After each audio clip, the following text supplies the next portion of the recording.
Terima kasih kepada seluruh tamu yang berhadir di kegiatan Maulid di tempat kami ini di Mahyal Ulum Al-Aziziyah. Kami mengundang terutama sekali wali santri, masyarakat sekitar dan juga teman-teman sahabat. Jadi baik yang ada di dalam negeri dan di luar negeri. Jadi kami sangat berterima kasih. Ini bentuk silaturahim dalam 2 tahun sekali dan kami hadir. Kami harapkan silaturahim ini bisa mempererat hubungan di antara kita, baik yang ada di Aceh, di luar Aceh, dan dimanapun kita berada. Ya, kalau kita melihat arkanul pesantren, yaitu ke rukun-rukun pesantren, insya Allah sudah terpenuhi di tempat kita.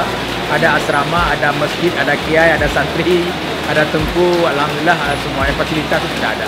Walaupun masih dalam keadaan keterbatasan, tapi insya Allah dengan santri 800 orang fasilitasnya sudah cukup.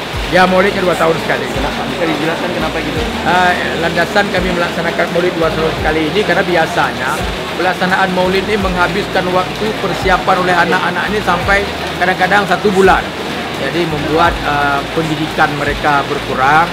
Sesudah itu kebiasaan anak-anak kan tidak kita atur, kita larang, tapi kita tidak berhasil karena mereka mempersiapkan diri.